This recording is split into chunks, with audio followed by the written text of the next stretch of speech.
know what, Jamie? Let's pop off right now. We got to get started. We got to go. Let's go. Let's go. Let's get the people in the chat.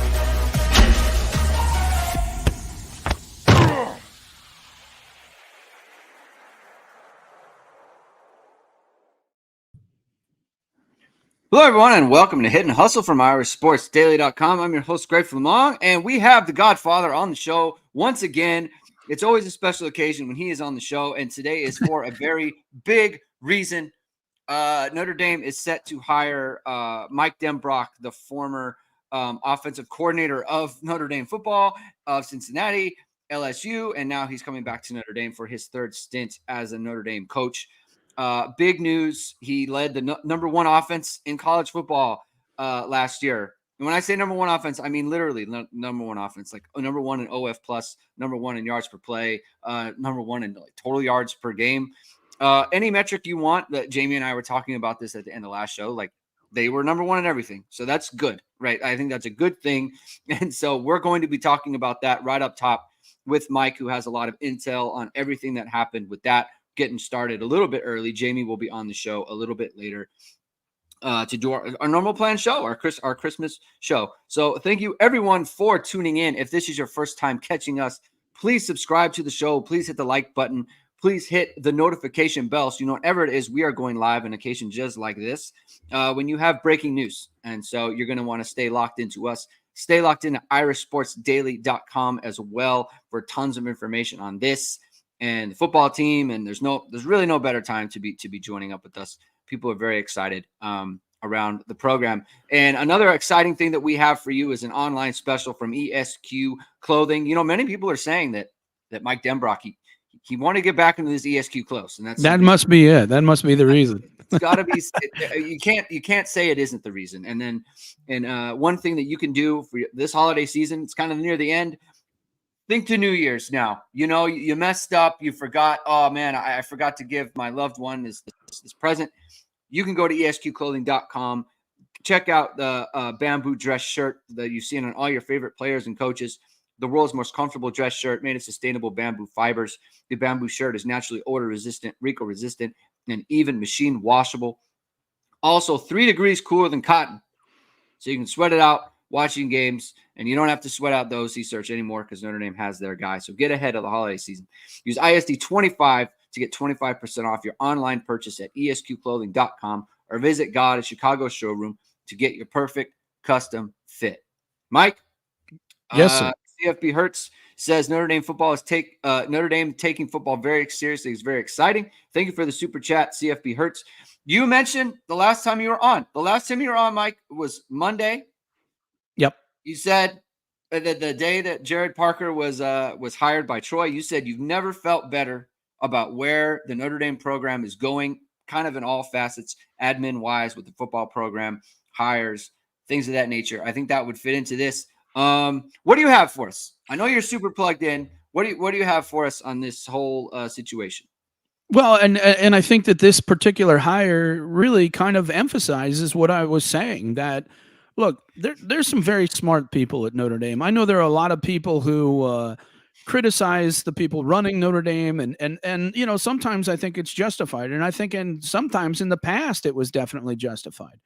But what happened in the past and what is happening now are two different things. And this is yet again verification that, hey, Notre Dame is in the football business. Now, it's not their main business. It's not what they do or what they want to be known for, but they believe that Notre Dame can have a good football team, and they're supporting a coach that they clearly believe in.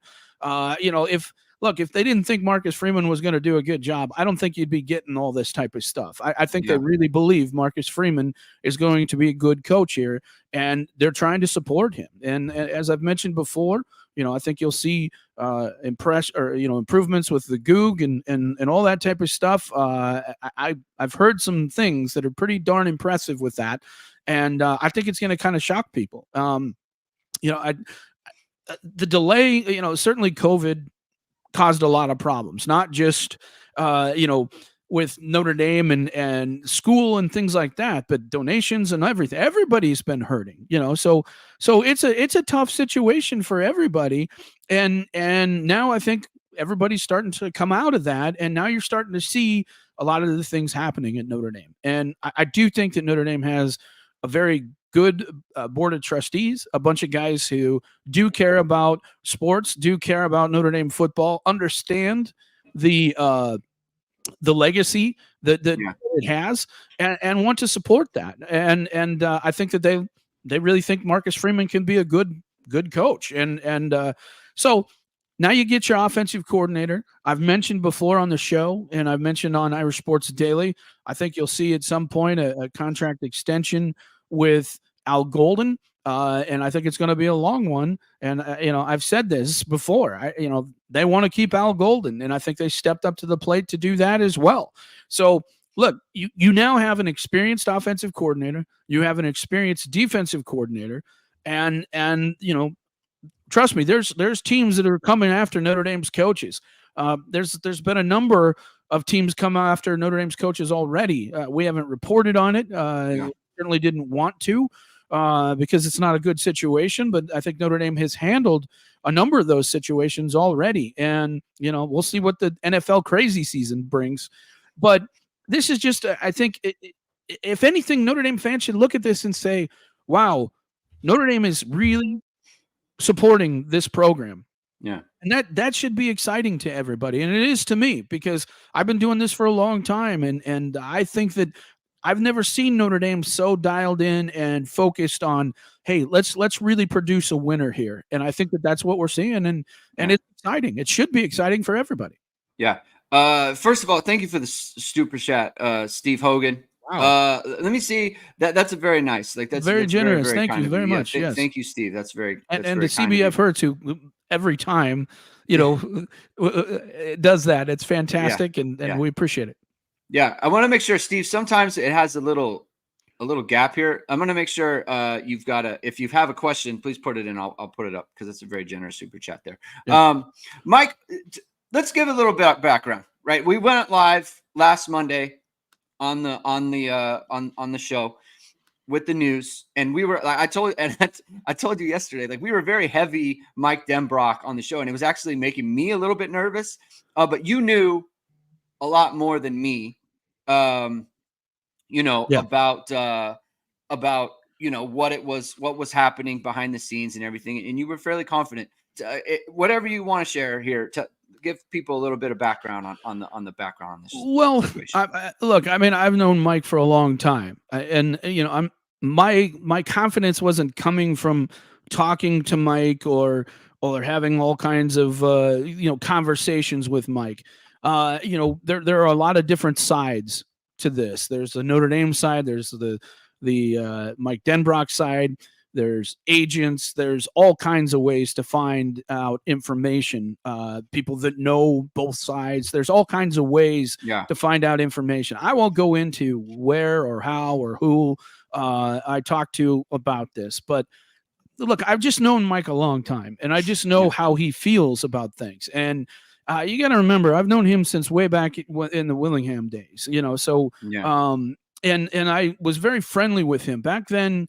You had the opportunity, you could be around coaches more. Back then, you could interview any coach you wanted at any time, after every practice. So the staff, meaning that the media and the staff, got to know each other really well through all those things. And I just know how he feels about Notre Dame. I know he really values Notre Dame. And it's interesting because even during the Al Golden situation, when Al Golden was getting hired, and a lot of people said, well, why would he do this? And I know people who know Al Golden, and they have said, even back when I believe it was Charlie trying to hire him away from Virginia, these people had said he values, and this is what people don't get, why it's attractive to coaches is the actual people you get to work with, meaning the student athletes and the people around the program. It's a very pleasant and exciting thing, and you really feel like you're developing not only a football player, but a man. And I think that is very, very important to these coaches. I think, of course, everybody wants to win. Greg, I know you've coached. I know that Jamie's coached. you don't get into coaching. It's not about winning and losing. It's about trying to help people. Yeah. You know, the only coaching I've ever done was baseball, senior league level baseball. Yeah. But I got into it because I wanted to help people, and I really loved it. It was such a great time, and you get a joy in doing that. And I think that every coach who gets into coaching, that's really the reason they get into it, is they want to help kids. Yeah. And so to me, I just knew how he felt about the situation. I also heard some things being said back and forth that led me to believe that, yeah, he had a very strong interest in this. I also knew that Notre Dame was going to be willing to step up to the plate and pay. I think Notre Dame realized that, hey, it's a critical time for a new head coach. You got to support him in these times. And I think Notre Dame realized that and did what they had to do. So I just knew that it was going to be a situation that, and look, let's look at it from a logical situation, Greg. The guy's 59 years old, probably about to be 60, I would guess, fairly soon. I don't know his birth date. But you got to look at the situation and say, this is just the way I would look at it. Okay. Yeah. If I'm Brian Kelly, I'm trying to win a national championship. And if I'm looking at that situation, if I have any doubt about anybody, I'm just firing him, period. You know what I mean? Because what's it going to matter? You're going to be done here in a very short period of time. Yeah. So I would be a little leery of that if I were any coach coaching with Brian Kelly at this point, because Brian Kelly wants to win a national championship. He's almost done. So, if I'm Mike Denbrock, I look at that and say, hey, what's going to happen here? At least I know if I go with Marcus, I got a chance, to stick around for a while and this and that. And of course, he just won the Heisman and they just had the #1 offense and all that type of stuff. And it looks like, they have some good players coming in, and I'm sure he would have done just fine.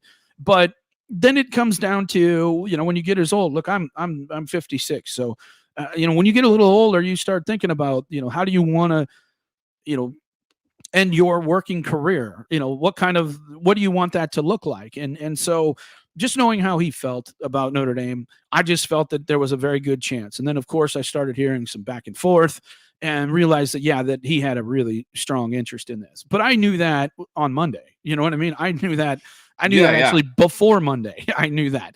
So, so that's why I came on very, very strong. And I know that there are some people in our business. I know for a fact, one group of people were like, there's absolutely no way this is going to happen. And I think a lot of people looked at me and us and said, well, why are they so strong on it? And it's because, hey, we had a pretty good understanding of the situation. And it doesn't always work out that way. I'm not saying that you and I or anybody is, the end all or be all of everything. It's just we had a really good situation where we had some really good intel on this. And that's why I was so strong about it. And, it was interesting because I remember talking to you earlier, Greg, and you're just like, I don't know, man, or should we go that strong on this? And I'm like, trust me, Greg, I know the situation. So it was.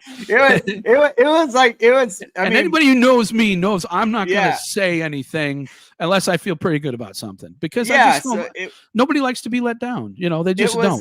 And there is, like, you do have to be careful, right? And I think that it's like if Lugwood hadn't happened last cycle, sure, it would have been different, right? Because it's just like from the way you were talking, I was like, man, I think this is gonna happen. Like, it seems like it was gonna happen. Like you said, right away. This is like the 30 minutes after Parker was announced. You're just like, they're after Denbrock, and it was just like you can almost kind of tell through text like how serious something is. And so it just seemed like, okay, there's something here, right? And so that's when it all kind of started. And then you get the idea, like, look, he didn't want to leave Notre Dame in the first place. That wasn't his decision, right? And so and it was his decision to leave. When he left in 2016, it was his decision to leave. He left. Oh, was it? Oh yeah. No, he absolutely left. Now, was he I don't think he was happy with the situation in 2016. I know that. And we explained it on ISD's board. I won't go into it here, but on Irish Sports Daily, I did kind of explain what happened in 2016. Yeah. And what happened with, what happened with, the whole offensive coordinator situation, the offense unfolding. I mean, there was a whole backstory to that a lot of people don't know about. Yeah. And so I promised everybody I'd kind of tell them what was going on, or what I at least know about the situation. And so I did kind of drop that bomb over there on Irish Sports Daily. And it just kind of explained what was going on at that. But look, I think that what Mike Denbrock realized was that, Brian Kelly didn't have 100% faith in him because of what happened in 2016, in the way the offense was put together and all that type of thing. And so I think he felt like, hey, I got to get out of here. I got to make sure that I got somebody that believes in what I'm doing. And that's when Fickle and he got together and started doing the Cincinnati thing. So anyway. Want to thank Blaze Down Her for the super chat. Love the fact that Marcus Freeman and Notre Dame are not playing around. Let's get this done. Yes. I can assure you, there was not a hometown discount that came with this. It was Notre Dame had to pay, and they had to pay in a serious way. And they did that. And the funny thing is, Mike, is like, it was the first time I think I've ever felt like, you know what? If it's money, Notre Dame will take care of it. It will not be a money problem. And maybe that had a lot to do with the fact, the Ludwig situation last year, like maybe that played a big role in it. But it's just that was that I just didn't think it was going to be a hurdle. I knew Notre Dame. It's not everything from the last 6 months told me Notre Dame is going to step up in this situation. We're going to welcome onto the show the Yama, Mr. University. There's the man. He's here. He looks tired. He looks tired. Slept through my alarm this morning. Great day to do it. I guess he's on vacation there, Jamie, Greg. So just kind of like being on a flight when Jared Parker takes the Troy job. Jamie must have. Yeah, how many text messages did you have when you woke up then? Quite a few. Yeah. I was telling Mike, I was like, I don't know where Jamie is. He's not texting, he's not retweeting anything. What's going on? Which is unlike Jamie. But you got to understand, I think, when you have a young kid and you get to go home to your parents' house and they start watching them and you're like, oh man, I can catch up on my sleep a little bit. I don't have to be so dialed in. It's kind of a nice vacation, isn't it, Yama? Well, kind of, but but I was up late last night with my kids, so that was the issue. Yeah. So then I guess, I look, my alarm is going off, but I'm like, there's no volume on my alarm, and then I see the million text messages, and I'm like, okay, and I'm like, oh, okay, it happened. So just get up and get going. Yeah. All right, Jamie. Well, let's hear from you. What do you think of the hire? We've kind of gone over the background a little bit, but what do you think of this hire? What do you think of this move for Notre Dame? You couldn't have asked for a better move for Notre Dame. I just really just think that, first you can start with, don't have to do any other major changes in the staff. Don't have to do any kind of thing. No kind of shuffling. So you're not, adding something, but then just subtracting, and then you have to go through more stuff, and there's more work for Marcus Freeman to do. Come in right now, coach tight ends, right? That's the one thing that and you can coach it at a high level. Yeah, if I'm Eli Raridan and those guys, I'm pretty darn excited. And look, I think so excited. I think Jared Parker is a great tight ends coach. Let's be honest. But I would be worried about who they'd hire, because I think Parker's a really good coach. Yeah. And now you don't have to worry. You got a good coach there. But sorry to interrupt, but go ahead, Jim. You couldn't ask for a better fit in terms of, this guy understands Notre Dame. This guy gets Notre Dame. He, I think like Mike, when I popped on, Mike was just talking about what happened after 2016. I think if everything was equal, he would have stayed at Notre Dame. If he could have still continued in the same capacity, there's no doubt he would have never left. Yeah. And if Marcus would have been here and wanted to keep him, there's no doubt he would have never left. Yeah. It just is what it is. And, it was just a situation where I believe Brian Kelly created a problem that didn't need to be created, and that caused a lot of problems. And so it just is what it is. And, you got to roll with it. So, go ahead. So I just think from that perspective, a guy who knows how to recruit to Notre Dame, right? And I know people say, well, he's old, right? Because he's older. Yeah. But I think Mike will tell you, this guy's still very passionate, very competitive. One of the most well-liked coaches I've ever been around. I mean, literally everybody likes the guy because he's just always just a really happy guy and just always very engaging, always very willing to talk to you. After the interviews, Jamie will tell you about this. After the interviews, a lot of guys will just run straight out of the room. Mike will sit around and talk to the media. That's why, he's a really personable and sociable guy. So it's going to be very good in that regard. Now, again, coordinators don't go out as much as they used to. You're right. So they're kind of what are known as support guys. They'll get on the phone. They'll show up where they need to show up. Some of them will have a territory. I assume Mike will have a territory, as well, and just kind of go and do his little bit. But at the end of the day, it's not going to be like he's not going to be expected to do what an assistant coach will be expected to do as a recruiter. But I know him; he'll get involved regardless because it's important to him to win. So I feel like this helps with staff continuity as far as like Al Golden is concerned, because they're the same generation. Like those two guys. Like there was no one on the staff who was like there was Joe Rudolph, who they're similar, but like the two coordinators now are of the same kind of place in their lives, in their coaching careers, and the way that they view the game, the way that they view college football, the way they view everything. Like it's all very similar, and I think that really helps as far as like getting someone on the staff who's going to kind of vibe with Al Golden in that way. I got a point there too. I think it's a good point. And here's the other point. A defensive coordinator wants a good offensive coordinator.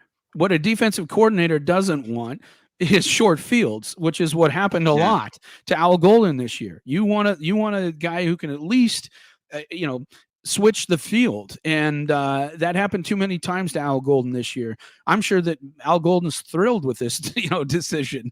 And, that's going to help Al Golden stick around. And again, I think Al Golden is already, I believe he's signed or, agreed upon a contract. I think he wants to stick around.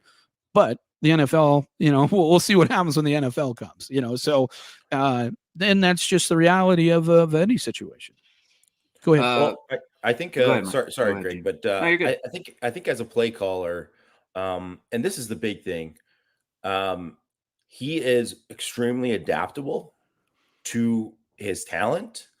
Watch LSU the last 2 years, vastly different than Cincinnati, which was also vastly different from what it looked like at Notre Dame. Even when they put Nussmeier in there, it was a different offense, Yes. Yeah. And he's someone that, how he calls the offense with Notre Dame is going to be different than Notre Dame, because people are going to say, well, he doesn't have Jaden Daniels here. He doesn't have Malik Neighbors. Like, yes, obviously he doesn't. But, I mean, obviously, spoiler alert for people who just popped into this. We knew this was going to happen very likely for a while. If you listen to the instant reaction show that Mike and Greg did when Jared Parker was announced, that if you looked at my list of candidates, who was at the top of the list, we knew this was coming. We weren't these idiots who said that, oh no, this will never happen. It's like, yeah, we heard it was going to happen. So, make sure you're checking out Irish Sports Daily and not some of these other clowns. Sorry, Mike, had to take shots at some of these guys because I know Mike was on top of this from day one. So had to get that in there. Sorry. But it is what it is. I mean, we're not going to, we don't want to just, I get it though. I mean, but I know what you're saying. It is, it is what it is. And go ahead. Yeah. But I have been, because of that, I've had a lot of time, and so I'm working on deep dives stuff on Denbrock, and I think there's just a lot of stuff that I could see, from LSU's offense that you could see that they could do from Cincinnati. I think that there's stuff that you could look at the 2015 offense with Deshaun Kaiser and Riley Leonard in terms of some of like, there's some quarterback run game stuff and some like quarterback counter stuff. Some of the stuff, I'm going to do like a film piece on it. Like, to me, I'm like, oh, man, they're going to run this kind of thing where they're with 12 personnel, this kind of look, like all of this stuff they'll be able to do, which you can do at Notre Dame, which you couldn't do at Cincinnati or even LSU, really, in terms of what you can do with the tight ends and some of the stuff in the run game. He's obviously not a guy who's not afraid to throw the ball deep and to attack down the field. And I couldn't be more excited to kind of see what the offense is going to look like under Denbrock. And I just think that anytime you can hire someone who literally had the number one offense in the country in every category, like across the board, like explosiveness, right? Like explosiveness, points, like every single thing that you can look, it's like check. They had it. And the guy won the Heisman. I don't see how anyone could spin that as a negative. And this guy wants to come to Notre Dame, and like whatever. Obviously, the money's good, right? Like that's part of it. But if you can get a guy like that, I mean, to me, it is like what happened when they hired Marcus Freeman as defensive coordinator. And what a huge deal that was, because you're like, whoa. Notre Dame won one of these where they got the guy who was like the guy. Like he turned down Texas A&M. Like Texas A&M just pushed a boatload of money at him, and he was like, "No, I'm good." Right? Like so. I think for people who get on the administration, who get on Notre Dame in general, and saying for kind of what happened last year, and like, well, it's going to happen again. It's like, well, it didn't happen again. And we know that Notre Dame is typically late to respond. They're reactionary a lot of times, but I'd say this is a pretty good reaction. This is a really good reaction. And, it's great. It's great that, that this is what it turned out to be. All right. I got one more point. My sister just got here, so I'm going to go say hi to her, but I got one more point. Before I do, I wanted to wish everybody a Merry Christmas and Happy Holidays, everyone. If you're a member of Irish Sports Daily, I want to say we appreciate you greatly. Thank you for supporting us and what we do here. And if you just watch us on YouTube, thanks for coming. We greatly appreciate that. One thing I will say, and I know that there's been some people who talk about, well, Jaden Daniels, that's the only reason. To me, I have two things. I think what he did at Cincinnati is more important than what he did at LSU, because you took a bad offense, a really, really, really bad offense, and you just saw a nice steady climb, right?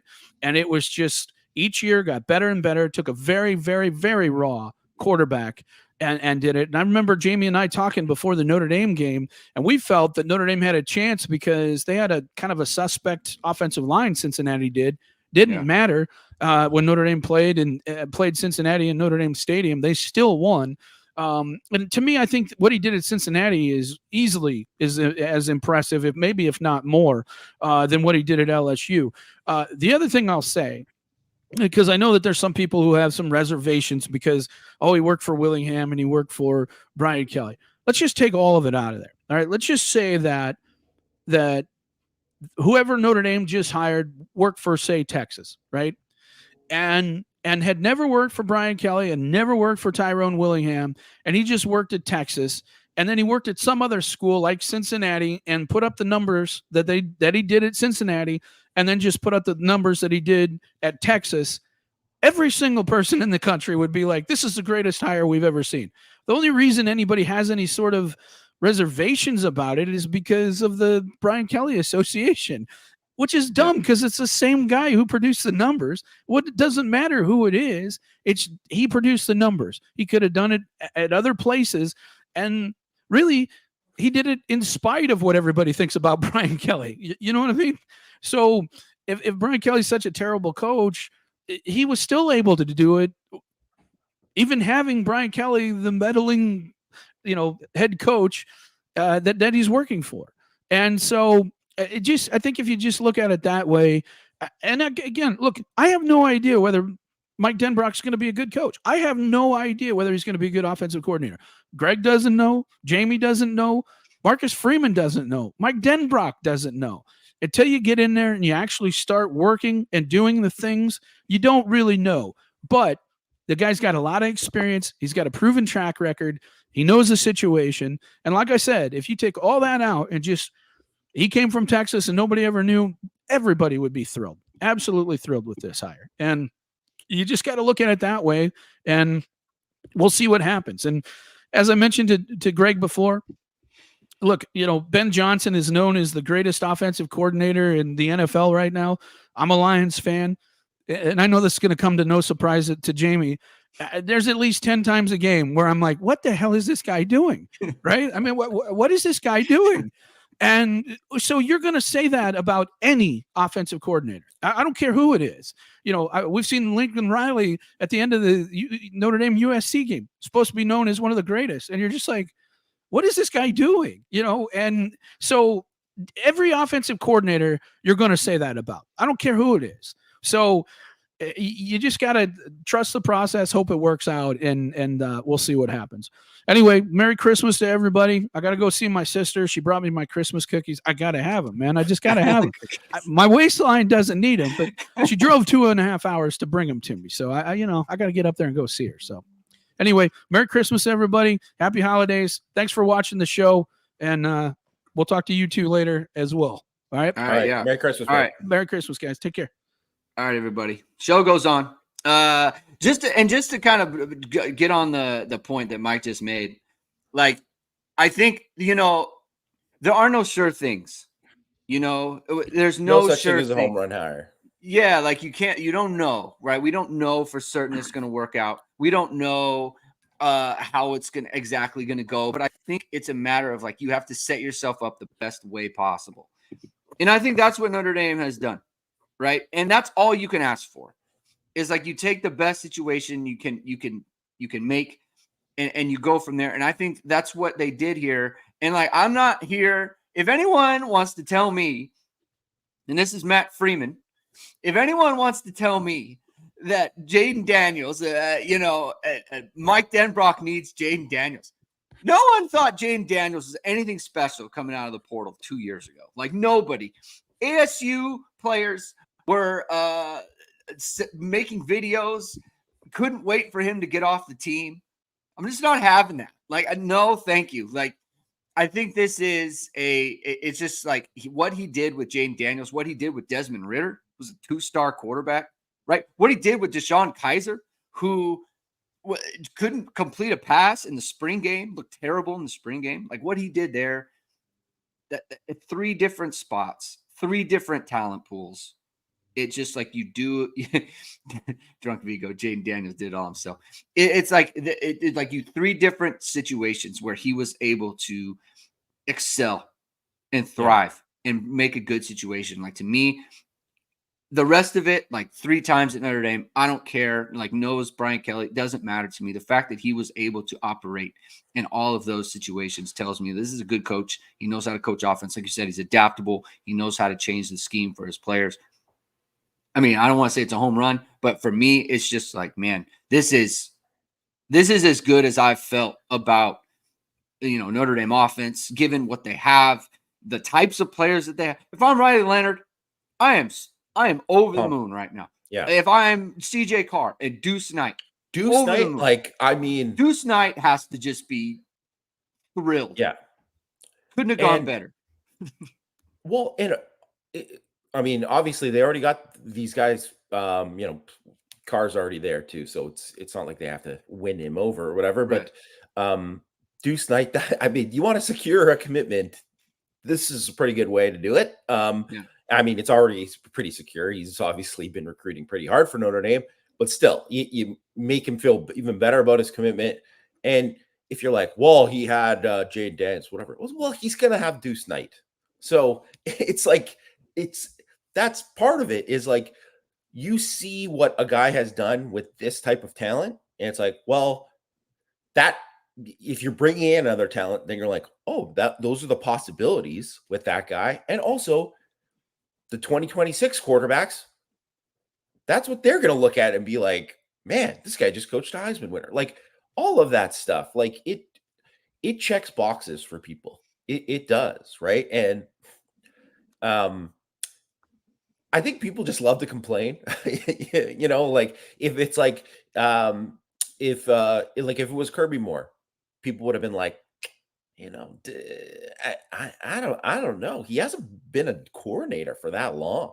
You know, it's like, well, this offense is going to look a lot different rather than like be excited about like this guy is this coach on the rise who's worked with these coaches and they had this production and all this kind of stuff that you could point to. They're going to look at the bad because whatever, that's a lot of people. That's how they're fans and whatever. Fine. You know, but I mean, I don't see how anyone could walk in with at least a glass half full perception of this. Yeah.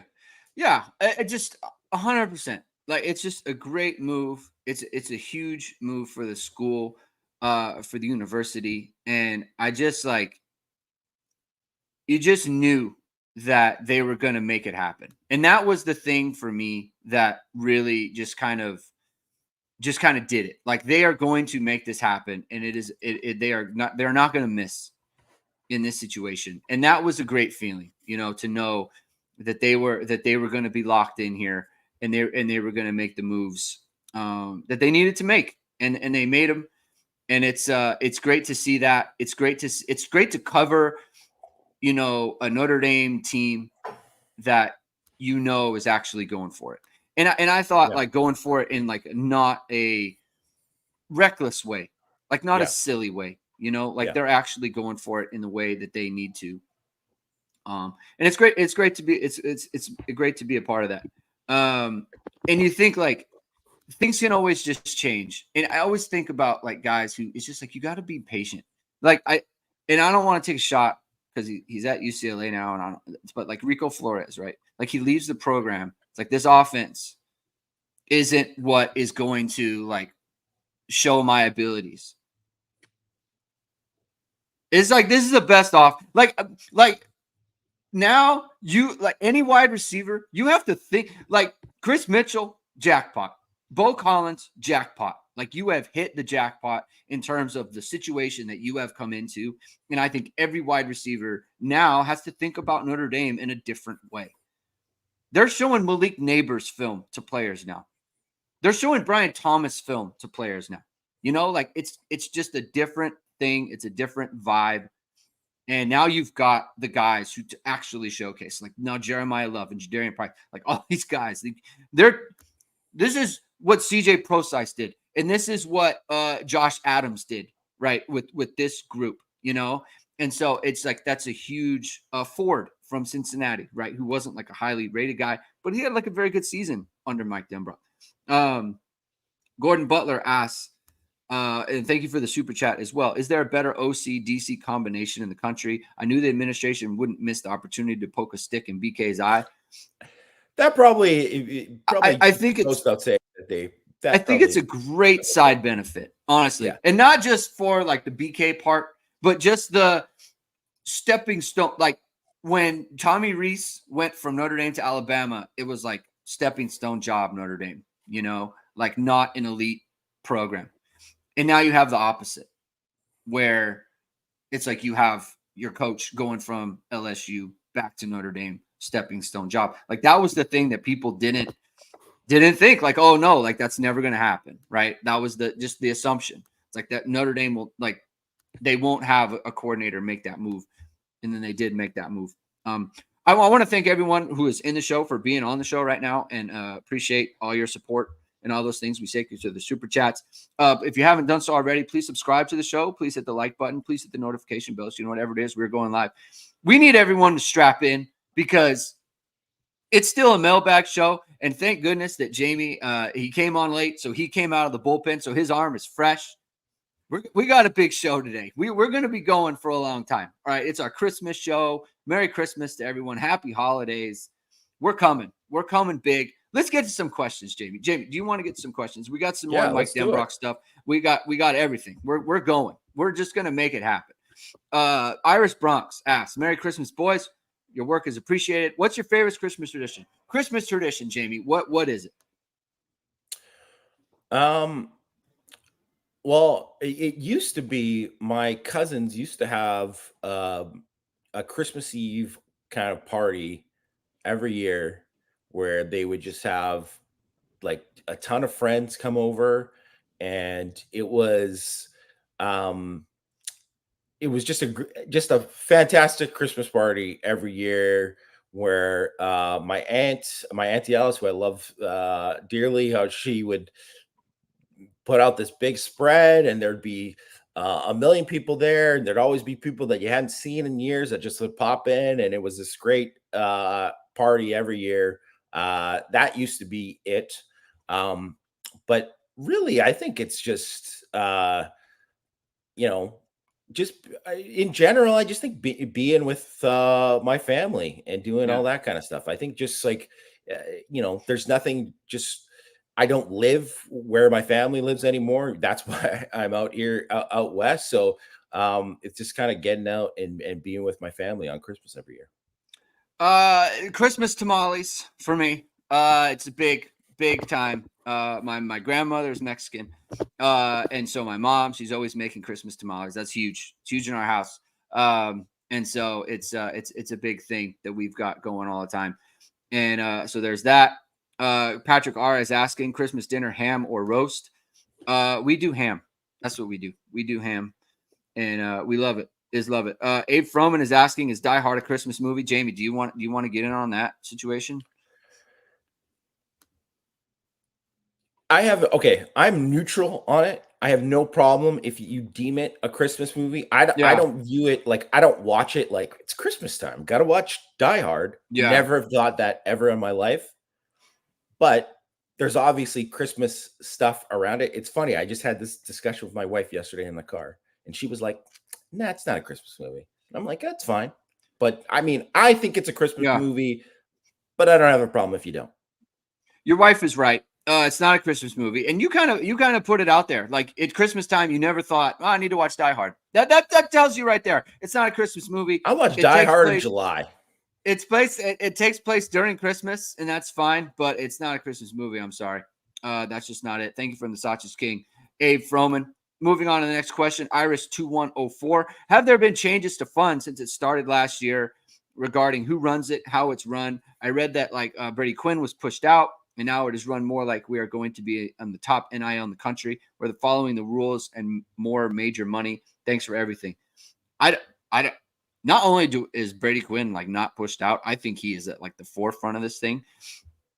And I've heard some things in background from people in the NIL space who have told me going back months that are hey, Notre Dame's NIL operation is legit, like serious, legit, up there with any, college you could think of. Now they do it different. And I think everyone is kind of comfortable with it. We got questions about there have been so many conversations about the drama-free National Signing Day for Notre Dame. It's because of the way that Notre Dame goes about how they handle their NIL operation with regards to recruiting and high school players. Because that's where the drama comes from, right? That's where it all comes from. Look at Justin Scott there, right? Notre Dame didn't land him for a reason that, is just, it's not their type of situation. Right. But that's why. But as far as for the players on the team, as far as for transfers, things of that nature, their operation is as good as any in the country. And so do you have a thought on this, Jamie? Well, I've kind of heard a little bit conflicting stuff about who's kind of like running it and like who's really in charge of it. But I think really that doesn't matter. I think just to reiterate what Greg said, whatever they're doing now is working. They are, they have, it's run well now. That is something that hasn't been conflicting. That from what I've heard is like it's run very well. They understand the landscape of what's going on, and that's why it's one of the reasons why when guys visit for like these transfer portal guys, and it's like, oh wow, that guy just committed and it just whatever it's done. It's because it doesn't even have to be a thing, right? It's just like, oh, check that box, that's it. And it's not and it's not them out there going in bidding wars for people. It's just like you are taken care of if you're at Notre Dame. Yeah, I mean that's just the deal, right? And so I think it's with fund, right? I think there's a public face and then there's a non-public face as far as that. Yeah. And so which is fine, right? And we'll let them be out in the shadows, right? As far as that. Like you said, it's working and it's a good operation right now. Let's see. I'm gonna blow this up a little bit. All-time center 45. It has been reported that historically it is really difficult to get undergrad transfers accepted because they needed to be on pace to graduate within 4 years. And many credits from other schools were not transferred over, especially credits from BS majors that many athletes take at other schools. Has the policy changed or been softened? That's basically that's the gist of the question, Jamie. I don't know that it's been like changed per se. I just think they look at things differently in terms of like a guy like Bo Collins, who's a top student, a guy like Riley Leonard, who is at Duke and is a very top academic school. And it's like, you know what, like those guys, what they're doing, I think if you are in a junk major, I think that makes it very difficult. But if you're, I don't think those guys are going to get in. If you're in a serious major, I think that they're gonna make an accommodation for you and they're gonna make it happen. That's my understanding of it. What's yours, Jamie? Yeah, well, because that's the thing that they do with and not just football players, but athletes at Notre Dame in general, is if you check X amount of boxes, they're not gonna not allow somebody to get into Notre Dame that should succeed at Notre Dame, right? And that's kind of how they've approached high school players coming in and high school recruits. And it is frankly stupid to not do the same thing with college transfers. And it sounds like they're doing it. And Marcus Freeman kind of alluded to it in his press conference on signing day, right? Where he alluded to he thanked the the admissions people for doing that, because it wasn't I put it this way, never heard a peep about Bo Collins and Riley Leonard about them being undergrad and them not having a problem. Like Brandon Joseph, it was like, oh no, they might not be able to get him in. It was, and they're like, this guy, and everyone's like, this guy went to Northwestern. Like, what the heck? And I don't know. I mean, who knows where his academic standing was or whatever, who knows? But I'm guessing he probably did take a junk major at Northwestern. And I think just with a lot of that kind of stuff too, right? It's like, Bo Collins is at Clemson, but the guy's like had like a 3.8 GPA and was in a legit major. So they looked at it on an individual basis. Yep. All right, Tyler Hack with the super chat. Thank you for the super chat. Tell me you loathe Christmas Story, please. I don't have a strong opinion on Christmas Story. It's not my favorite, but a lot of people like it, and I think it's fine. Like I don't have a huge hang up with Christmas Story. I like it. I like Christmas Story. Whatever. It's not number one on my list. Not anywhere close, but it's fine. It's fine. It's a fine story, and a lot of people like it. So I'm not going to go in. It's definitely a Christmas movie, so I appreciate that. Blue Claw asked, should we burning the Yule log for Denbrock? You don't have to now. Yeah.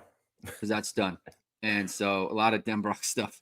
Yeah, we talked about that for the first 45 minutes of this show. Denbrock, the hire is made. You can raise a glass for Mike Denbrock at your Christmas celebration. Irish Roots asks, apparently FSU is rethinking ACC membership. I know you guys are not fans of speculation questions, so I won't ask you what you think will happen specifically.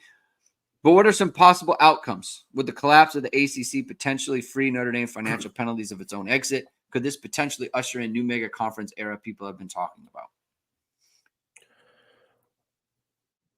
I mean, it could. It would restart things, right? Like depending on what happened. I honestly haven't been paying. I don't know about you, Greg. I've been reading like the FSU's threatening to leave articles, like I was like in the summer when that was kind of going down with some of the ACC, turmoil with them and Clemson looking at, but like basically they don't have much choice. FSU doesn't have leverage right now. That's the problem. I mean, you might say, oh man, they were 13-0 and look, they got a good football team and all this. It's like they don't have leverage unless the Big 12, say if they went to the Big 12, unless the Big 12 is like, we're going to get this much amount more money if you come here, then they don't have any leverage, Yeah. And I don't know if they could bring that much more money to make it worth it for them. And if the SEC doesn't want them, they would have to, the SEC has to almost think that Florida State is going to go to the Big Ten. And they're like, well, we don't want that to happen. And then but I don't think that the Big Ten is kind of like, cool, we don't need Florida State. So yeah. I don't understand the leverage. And I also think it's just pure stupidity that they're doing it. The reaction is blaming the ACC to why they get in. Your quarterback broke his leg, and that's why you didn't get in. It didn't have anything to do with the ACC. You were in. If Thomas was, not Thomas, Jordan Travis was healthy. If Jordan Travis was healthy, you're in. So I don't know. I mean, obviously they want to make more money anyways, but I don't really see they have the leverage. I guess they could go independent, but they got to do a bunch of stuff on their own. And for Notre Dame to be independent, they have this infrastructure already that's in place, that has been in place forever. Right. And Florida State's got to navigate that thing completely differently. So you can't just do it on a whim is the way I'd say it. So I don't know. I mean, I don't really see if it being to their benefit to doing it, but I mean, I guess it doesn't really care if enough people are mad there. You're going private equity, man. Like that is just, when has that ever been good? It's like, it's the worst thing you could do. Why would you do that? You're killing yourself, really. I mean, it's like 100%. It ends up like, oh, this is bad. We should not have done that. Like, so I don't know what they're doing. I think they're just throwing a tantrum. It's like, fine, fine. Right. You want to do that. You want to try to sue. You want to do all these other things. Great. To me, it's just like, it was unfortunate for them. The main part is that there was the chance that an SEC team was going to get left out. And one of those teams was Alabama. That's the problem. And they needed an excuse. Committee came up with an excuse. And so they went with it. That's all it is. And so you're going to go with all this private equity stuff. You're going to blow up the whole thing because your guy broke his leg. Like, I just don't. What is this name? Jula Vaki. Settle a bet between me and a friend. Who was the better half of the mega powers, Hogan or the Macho Man? I mean, at the time, I was a big Hogan guy. I just remember, being extremely upset that Macho Man, slapped Hogan and treat him. But in hindsight, this was a horrible story by WWF at the time. Yeah. They wrote that Hogan decided to leave a match in the middle of the match to go with Miss Elizabeth and leave Macho Man to get his butt kicked the whole time. Why would he do that? Why would the match continue if it was that serious? This breakdown is amazing. He left Macho Man out to dry. Don't blame Macho Man one bit. Don't blame him one bit. And I've switched allegiances. It's Macho Man. Macho Man. I believe, after due consideration, I believe Macho Man was wronged. So I'm I 100%. I think that's absolutely true. Like, you can't do that. And you know what? Like, I blame, like you said, you blame the writers for this. They always say that script poor writers. writing. Like, it's poor writing. They should not have done that. And like, people flipped the way they did. And the funny thing is like, you didn't want the flip to be Hogan, because like I said, I was a Hogan guy too. But you just can't stand for that. You can't. Yeah, you can't. It is what it is. They wanted to do a heel turn for Macho Man, and that's what they did. But by the way, I vividly remember watching this as a kid and like being like, oh my God, like I was very sold on it. So I guess at the time, good job by them. Good job by them, because I was sold as a kid. But for memories, it's just hurtful. Question from Patrick R. What's the best gift you guys ever got for Christmas? I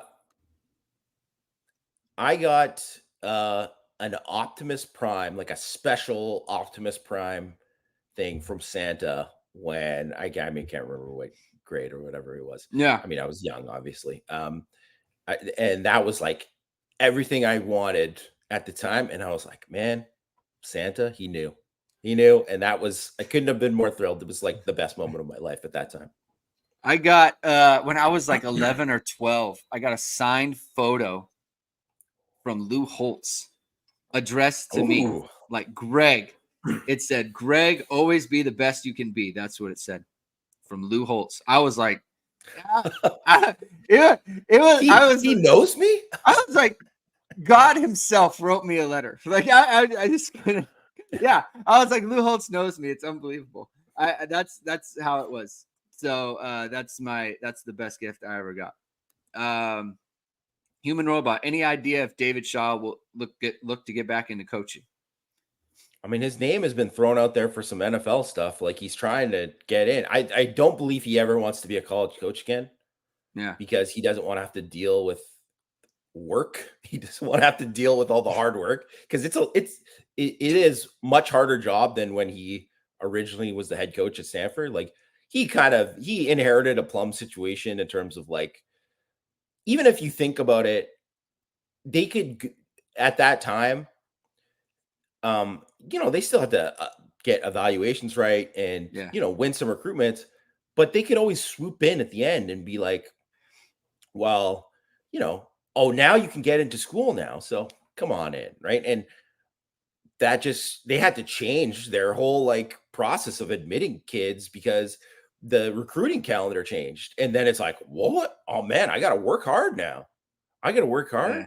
And like, man, I can't just play man ball out here. We can't just bully people. I have to actually have scheme. Like I actually have to do more. Like, oh man, we're not able to just produce like these 3-star defensive linemen and they become NFL players anymore because Randy Hart's not here anymore. Like, I got to work now. Oh, well, I guess I'm gonna take a nap. He's got to what? He's got to go coach like a high school team. Like, go coach like a high school somewhere and get their stuff operational. That's what's got to happen. Yeah. Drunk Vigo, he just trolled it live. Don't do that. Don't do that, Drunk Vigo. Do whatever you want. It's not bad. It's do whatever you want, Drunk Vigo. Yeah. If that's what you want to do. Don't troll our show though. I don't like that. All right. Nybrer, if it's true that Freeman is targeting Denbrock as his top choice, it obviously is. Why was this not the case last year when Reese left? I thought the timing probably did not help there. They were well into their season. Also, like, he probably knew, like, hey, I have Jaden Daniels. Like, we have a nice thing going. They had something going. So he probably wouldn't have left that situation. And I think Notre Dame might have been Mike Denbrock's top choice as well. That's another part where there might have been some reaching out by Denbrock as well on that. Yes. Oh yeah, definitely. And then I think Denbrock, in hindsight, man, what an incredibly smart move to like attach yourself to be like, yeah, I mean, sometimes too, and I talked about this with Mike, I think on Power Hour, like if Mike Elko, I mean, at the time, he took a big fat check from Texas A&M. Oh yeah. Coordinator, and I mean, he's the Texas A&M coach now, head coach now. So it worked. It definitely worked out. It worked out, but if he would have stayed at Notre Dame just for even one more year, the 2018 defense was loaded. It was like everyone was coming back. That was going to be an elite defense, the second year in the system. Obviously Clark Lea did a great job with it, but like Elko would have done the same or even better. Like it was set up to succeed. He would have gotten, I believe he would have gotten like a Duke level job right then after that year or something, right? Like that's probably what would have happened. Instead, he spent 4 years at A&M and ultimately led to this. So yeah, it worked out in the end, but it probably would have accelerated his thing. And I think that, Denbrock, I mean, he's obviously getting a lot more money now than he would have if he would have came a year ago. Yeah. JJ and Vinny asked, what are your favorite holiday food traditions? So I mentioned the tamales. That's my favorite. Like that always comes out around Christmas. The Christmas tamales always slap. Well, I mean, I enjoy we do turkey on Christmas and ham both, because we just people like different stuff, so people like that.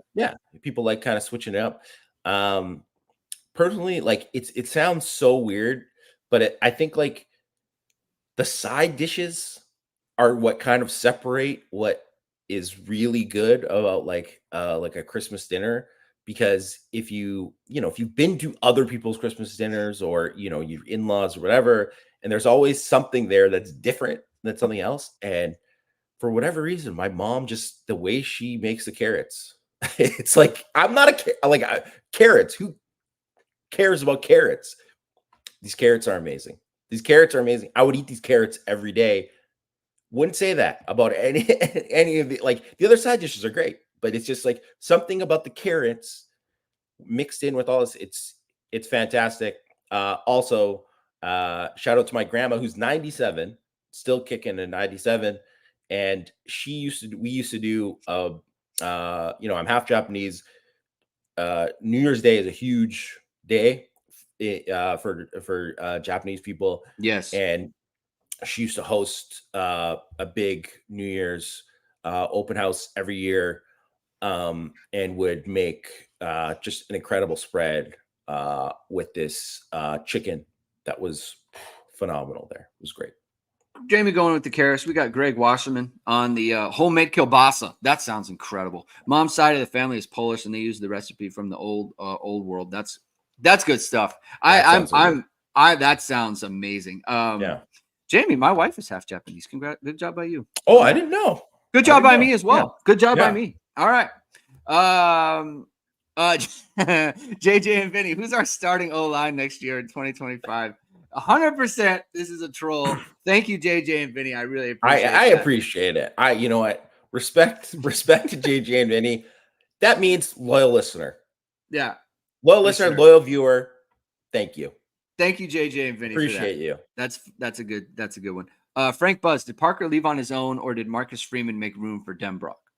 He left on his own. I mean, he's got a head coaching job. Like he got a head coaching job. Like that was, like put it this way: if he didn't get the Troy job, I believe he would have been back. And they weren't going to push him out. I mean, I think is Marcus Freeman and Notre Dame kind of happy how it turned out? I would say they're probably happy that it turned out this way, but I would no, he wasn't like pushed in that way that people are thinking. Troy McIntosh says, was he nudged? Tapped? Yeah. I think that they knew. I think that they knew that schools were interested in him like right around November. And so then it was like they're probably moving on. He's probably moving on. He's going to find a job. I think there was enough interest where it's like you know what's going to happen, right? And I think Marcus Freeman played it perfect. He really did. He played it well, and it worked out best for everyone. Like it truly did. Like Troy is a good job, right? Like Troy is not a bad situation at all. Like that is a good team, and that is a good program that they have. So he fell into a really nice situation there. Marcus Freeman obviously gets Mike Denbrock, which is we feel a very good situation for Notre Dame. So it worked out best for everyone. This was well played by Marcus Freeman. Vamos Irish. All right, here we go. Notre Dame has been adding more and more Canadians to the roster. Who did a better job adding Canadian to their roster, Notre Dame or ISD? I got to go ISD here for this one. I mean, we've added the Yama. I mean, who's been better over the last, what is it, almost a decade now, Jamie? We start in 2015. Yes, I started in 2015. We're coming up on your ninth season. Coming up on ninth season. Or I guess it would be 10th. It would be 10th, I think, because this was the 9th, I think. But yes. But I mean, I got to South Bend before Chase Claypool did. Let's go. So I started. Chase Claypool would have never happened if no, obviously whatever. But it is kind of crazy though that it's like. They do have quite a few Canadians now and have recruited a lot of guys. And let's just say, like, they're taking over. It's just like it's like pop music, We're slowly taking over. And now it's offensive and defensive linemen, Canadians slowly taking over. Yeah. So it's look, I owe it all. We owe it all to Jamie. Thank you, Jamie, for everything. 'Tis the season of giving, and as such, the ACC has been giving to Notre Dame via the transfer portal. What gift can Notre Dame give in return? Boosted ticket sales, TV ratings. They already give it. They've already done it. Yep, they've already been doing that the whole time, and all the coaches who complain should stop. They give all those things all the time, and it would only make them worse if Notre Dame was not involved in that. And for some reason, they pretend that it's not the case, but it is the case. The Sun Bowl is in El Paso, a city with some of the best Mexican food in the entire country. What is your favorite Mexican dish? We've talked about the tamales a ton on this show. That's not my favorite. I love like huevos rancheros. I love huevos rancheros. It's some of the best. Enchiladas are good. I can't say my favorite. Like there's so many. There's so many, Jamie. We just had some speaking of tamales, we had some great tamales.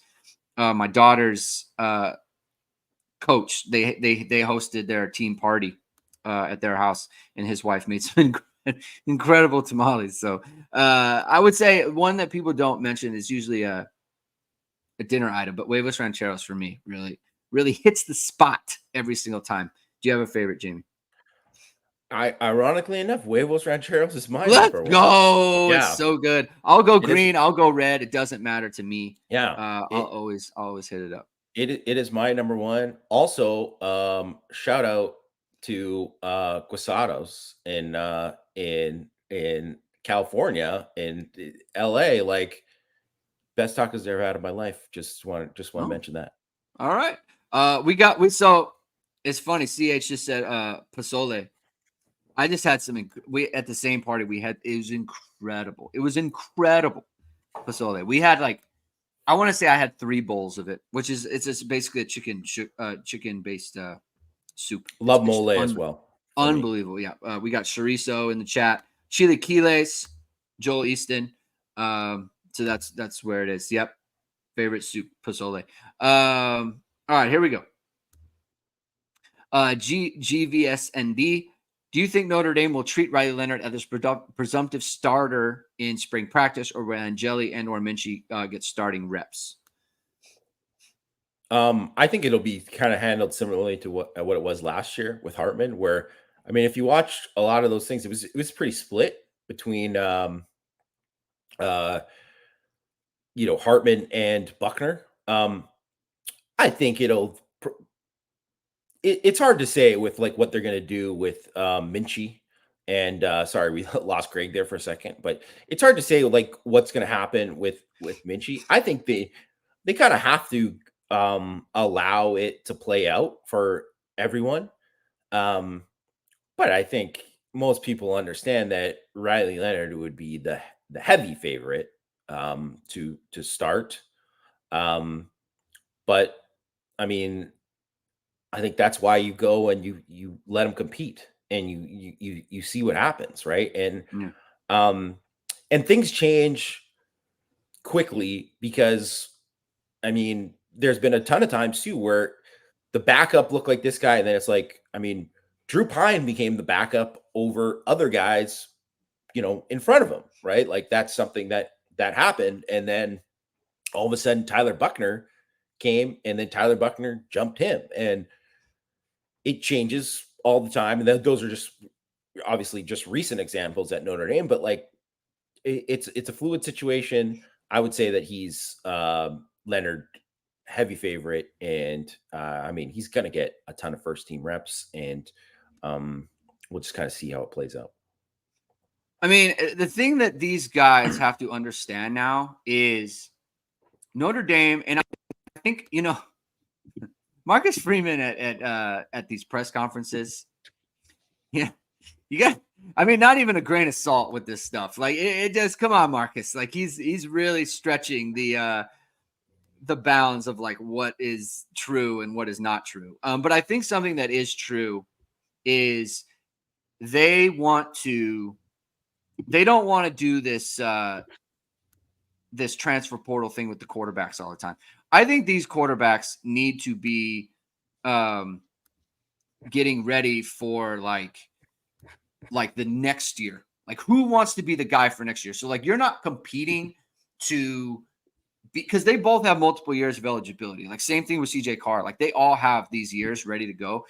Like you got to compete your butt off because you want to be that next guy. Because if you win that job in 2025, it's going to be you for the foreseeable future, for the next 2-3 years, or 1 or 2 years, I should say. That's what it is. So it's like, to me, it's like, yeah, Riley Leonard is a talking point. Right? Like he's a factor. Like everyone wants the job.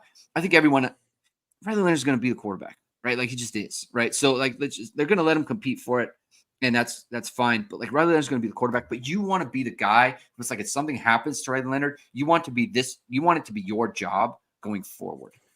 And that's I think that they need to be thinking about, right? In terms of like reps, in terms of competing every single day. Like that is the goal, I think, for all of them. Dan Blair with a super sticker. Thank you very much for that. That's very kind of you, Dan. Yeah. It's great to get in there with a question too, Dan, if you want. Yeah, if you want. Yeah, we'll keep it. We'll be on the lookout for it. All right, next question. Iris Legion. Let's do some rapid fire on this one, Jamie. You can change 2 pieces on offense that will make it elite national championship level on offense. What are the 2 pieces? To me, this is easy. I mean, to me, having a Joe Alt type of left tackle, I think that 100%, and then a true blue wide receiver 1. That's what I would do.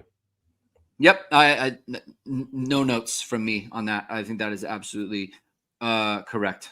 I appreciate that answer from you. Who would be the better offensive play caller, Greg or Jamie? Make your case, Jamie.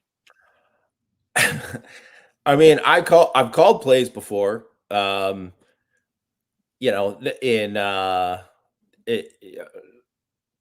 for a few games.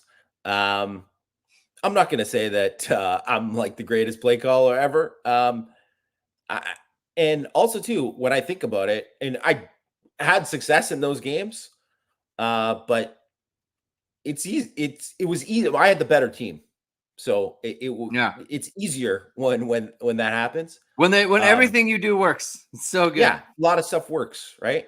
You you throw a go ball and you score a touchdown. It's like, hey, great call. Like it's one of those kind of things. So I don't know. I don't envy being a play caller. It's a hard job. I would say I'm the I don't know. I don't want to say I'm better than you because I have no idea, frankly. But let me design them, man. Let me draw them up, and then you call them. That's my thing. Like I can draw them up. You know what I'm saying? Co-OCs. Let's do that. Co-OC. I'll do the game plan. You do the calling, and then let's go. Let's dominate some people. Who benefits Notre Dame playoff dreams the most if they have a breakout monster year in 2024? Who?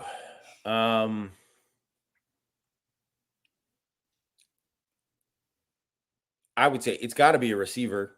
So I'm going to say Jaden Greathouse. Okay. I was gonna say Thomas, but yeah, that's fine. I think that's totally fair. Could be either. I think if Thomas really goes off like he could, then with the other guys that are around him, I think that would really be a big benefit to Notre Dame, and I think that would kind of because anytime an offense has 3, that's when it's like, okay, we don't have enough people. We don't have a plan. We can't double everyone. We can't keep an eye on everyone. And then you have the running game too, which is always going to be there. And then Riley Leonard, what he can do with his legs. I think that's the answer. True or false, Jalen Smith and Al Golden's defense becomes a legend bigger than even Kyle Hamilton could hope to be. How dare you? I mean, I don't understand why people have to take these wild shots, Jamie. Why? Why can't Kyle Hamilton never got a chance to play in Al Golden's defense either? Yeah. So but put Kyle Hamilton next to Xavier Watts. And then how about they both play and we let it play out? Yeah. That would be pretty nice to have. This is good. This is good. True or false or push? Al Golden is a better DC than Clark Lea. What do you think about that?